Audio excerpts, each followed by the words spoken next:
Welcome to Module 203C on Basic Gas-Fired Forced Air Heating Systems. We're now going to move on to objective number 3, which is looking at the operation of the domestic system using a 24-volt control, and we're going to be looking at some of the circuitry that this involves.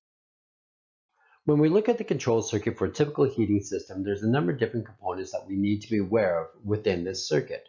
We have a thermostat, gas valve, high limit control, fan control switch, fan motor, transformer, and a thermocouple. Some of these components are 24 volts, some of these components are 120 volts, and some of these components are within the millivolt section as well. So be aware there's actually 3 different voltages that we are dealing with a typical furnace system. The millivolt system would include the thermocouple and the power unit, where the thermostat, the gas valve, and the transformer secondary are all part of the low voltage 24 volt system. The transformer primary, the fan control, and fan motor are all part of the line voltage or the 120 volt system. The high limit control is the one part that I can have in either 120 volt or a 24 volt circuit. If I have it in a 120 volt circuit, it is controlling the primary side of my transformer, which supplies power to all my controls.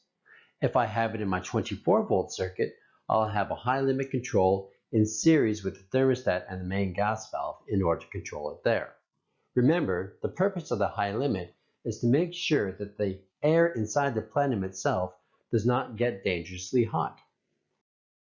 As electricians, our job is to install all parts of this system with the exception of the millivolt system. So we are responsible for the overcurrent protection, the conductors, the isolation switch as per code, and we also must install the low voltage control circuit, including the thermostat, the humidistat, any low voltage wiring, and on older models, we would also be responsible for installing any transformers.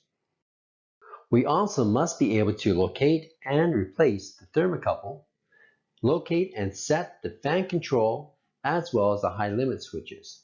And it is also up to us to replace the blower motors. Some systems will have a 2-stage heating configuration, which require a specialized thermostat as well as a specialized gas valve. This type of system will provide for better comfort and efficiency, but we need to be able to recognize this type of setup as well. When it comes to installing furnaces, it can be done in one of 3 different ways. A typical installation involves setting up the furnace so all the hot air comes out the top of the furnace itself. However, in smaller homes without basements, they can have what is called a downflow furnace.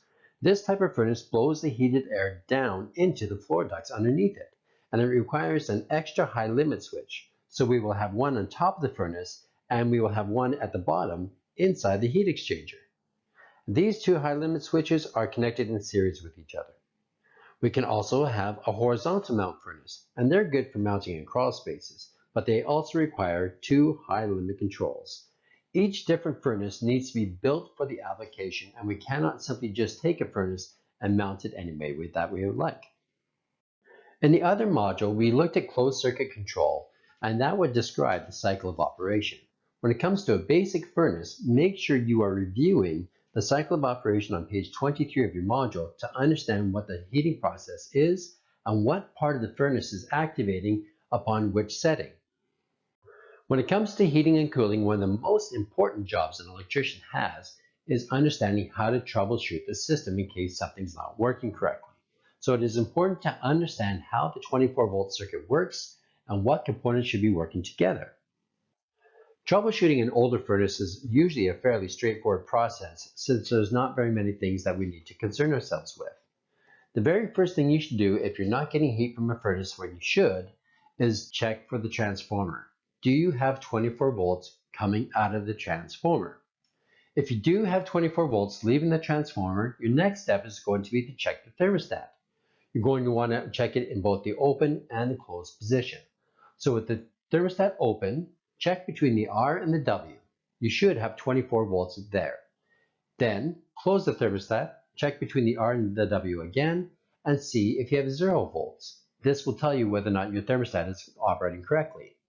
Once you've confirmed that the thermostat is fine and the transformer is fine, your next stop is going to be the gas valve.